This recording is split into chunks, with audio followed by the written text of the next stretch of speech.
Saludos y buenos días de nuevo, atlantianos.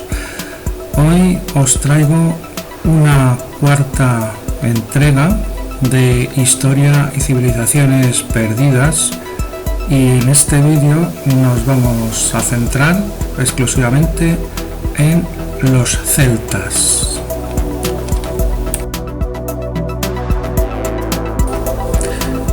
Celta es el término utilizado por lingüistas e historiadores para describir en un sentido amplio al pueblo o conjunto de pueblos de la Edad de Hierro que hablaban lenguas celtas, una de las ramas de las lenguas indoeuropeas.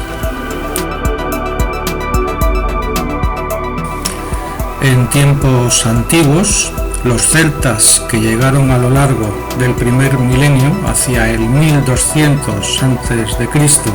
a Europa y según el punto de vista tradicional hacia el 900 a.C. en la península ibérica, eran un cierto número de pueblos interrelacionados entre ellos que habitaban en Europa central. Todos estos pueblos hablaban lenguas indoeuropeas, indicativo de un origen común. Hoy el término celta se utiliza a menudo para describir a la gente, las culturas y lenguas de muchos grupos étnicos de las islas británicas, Francia, en la región de Bretaña, España, en Galicia, Asturias y Cantabria, y Portugal, en la región de Miño.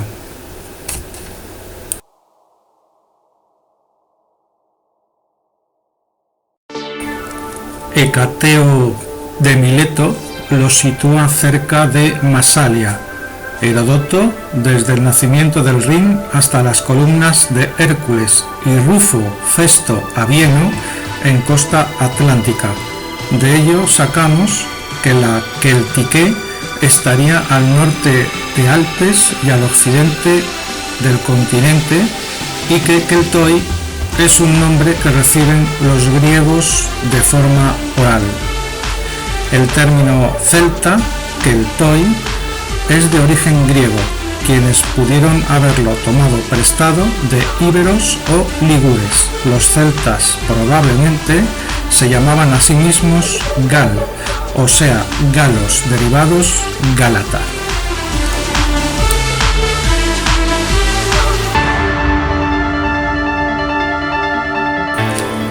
No se ha logrado discernir etnias propiamente celtas entre los primeros grupos de indoeuropeos que penetraron en la Europa central. Según el punto de vista tradicional, solo hasta el siglo V a.C., con el surgimiento de la cultura del Atene, es razonablemente seguro identificar a los portadores de esa cultura como hablantes de lenguas celtas. Desde un punto de vista igualmente tradicional, los primeros pobladores indoeuropeos podrían haber sido los portadores de la cultura de los campos de urnas que se propagaron rápida y extensamente por Europa hacia el siglo XIII a.C. Los portadores de esta cultura se expandieron descendiendo por la margen derecha del Ródano, ocupando Languedoc, Cataluña y el Bajo Valle del Ebro. Otra línea de expansión les llevó a Bélgica y al sureste británico.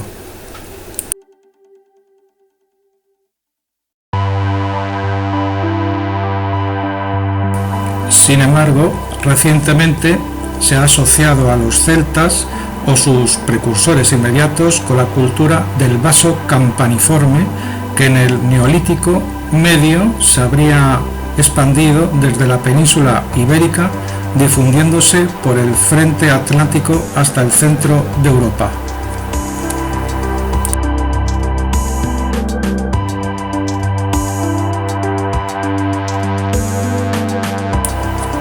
Al confluir así con la cultura de la cerámica cordada, se habría constituido el primer horizonte cultural paneuropeo que algo más tarde desembocaría en la cultura del bronce en Unetice, cerca de Praga.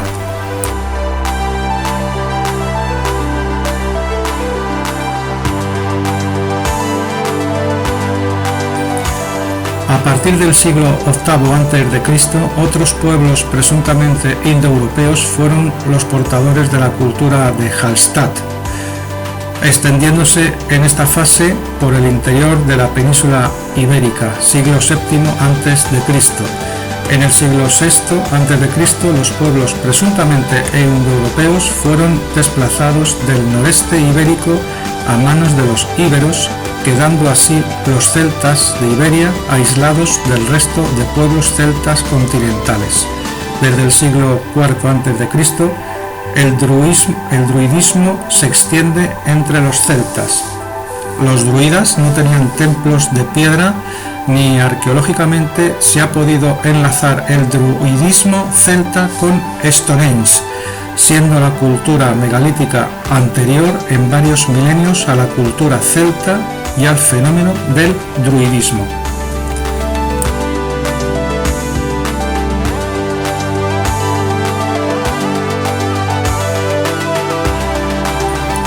Una de las primeras menciones de los celtas es la de los galos senones cisalpinos, liderados por su rey Breno, siglo IV a.C., que llegaron a invadir Roma en el 390 a.C. Posteriormente, la República Romana primero y el Imperio Romano después combatirían exitosamente a los galos cisalpinos y transalpinos. Julio César ya había luchado contra ellos durante su conquista de la Galia y con el tiempo los romanos les arrebataron también sus dominios británicos e ibéricos. A finales del Imperio Romano, en el 476 d.C., los celtas tan solo ocupaban partes del noroeste de Francia, Irlanda, Gales y algunas zonas de Escocia. Durante el transcurso de la Edad Media, reforzaron su control de Escocia e hicieron varios intentos de ampliar su territorio en Inglaterra. A partir del siglo II a.C., los celtas acusan la creciente presión militar de los germanos por el norte y algo después la de los romanos por el sur. En pocas décadas toda la Galia está ocupada por los romanos.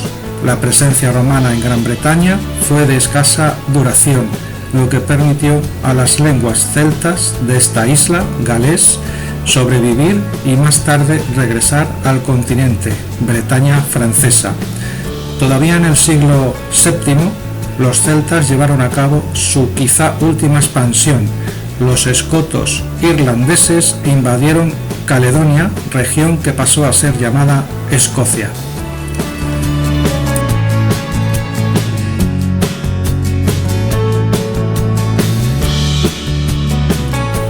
Los pueblos y culturas célticas tuvieron una fuerte presencia en el sudoeste de la península, documentada por Plinio el Viejo y otras fuentes. Según historiadores como Adolf Schulten, el norte de la península estaba habitado no por pueblos celtas, sino por ligures.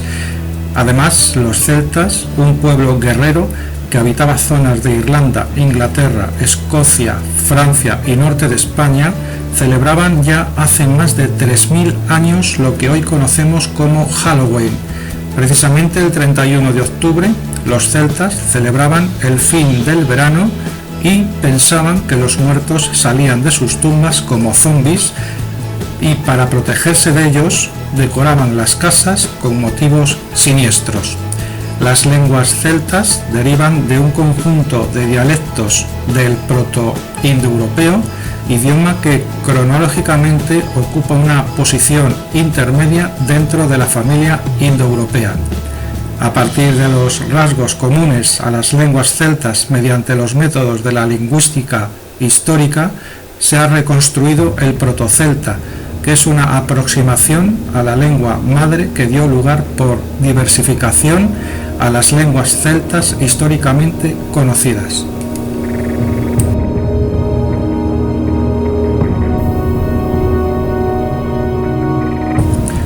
Los autores griegos y romanos describen a los celtas como personajes jactanciosos y turbulentos, muy amigos de armar camorra. Esto era aún más cierto durante sus festines. Los festines eran una parte importante de la vida de la nobleza celta. A menudo se celebraban festines para celebrar la victoria en una batalla. Los guerreros tenían entonces la oportunidad de alardear de sus hazañas. Antes de trinchar la carne tenía lugar una contienda verbal de bravuconería para decidir quién era el guerrero más valiente de los presentes. Los contendientes para la obtención del título eran estimulados por sus defensores para exponer los alegatos más extravagantes. El vencedor era premiado con trinchar el animal asado y reservarse para él la parte superior del muslo, llamada la parte del campeón.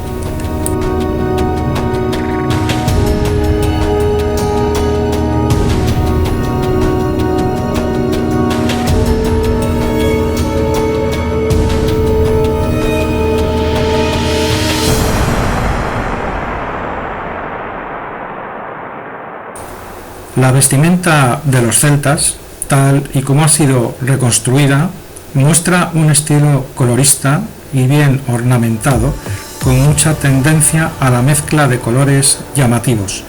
Los tintes principales que tanto fervor causaron seguramente eran, para el rojo, la llamada roja, rubia tinctorum, para el amarillo, reseda luteola, y para el azul, hierba pastel Isatis tinctoria. El lino ha sido el material textil más antiguo hallado, usado por los protoceltas.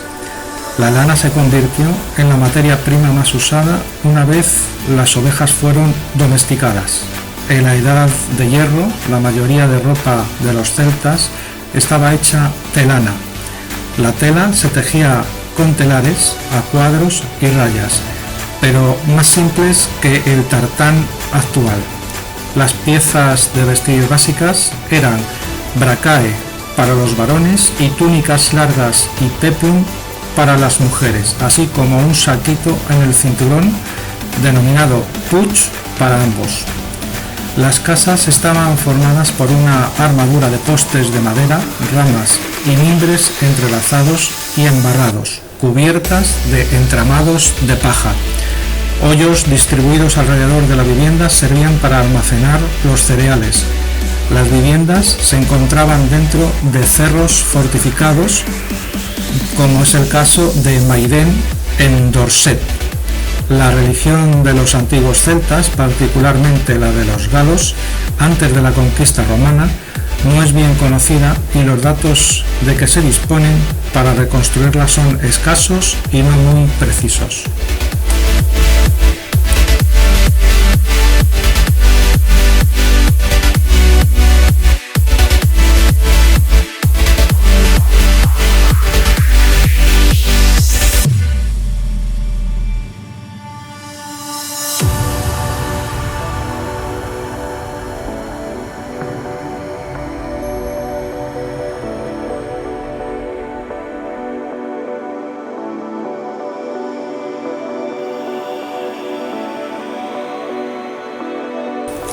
El culto estaba a cargo de los druidas, sacerdotes que a la vez eran los educadores de la juventud.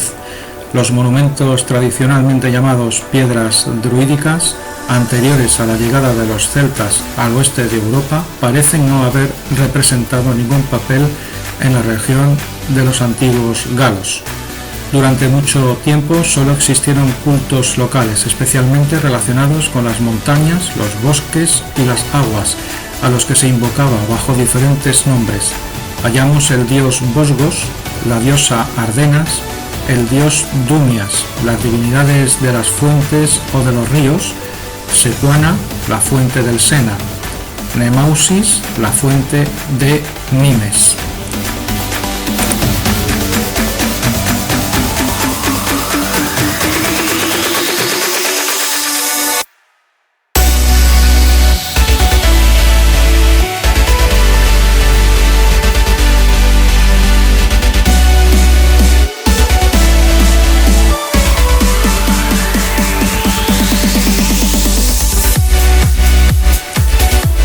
Entre las prácticas de la creencia popular es famosa la recolección, de acuerdo con prescripciones fijas del muérdago, al que se consideraba dotado de virtudes extraordinarias. Asimismo, el roble se consideraba un árbol sagrado.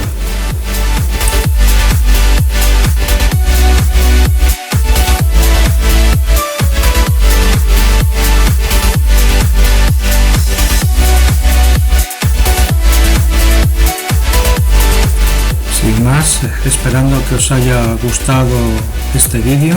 Os espero para el siguiente. Un saludo.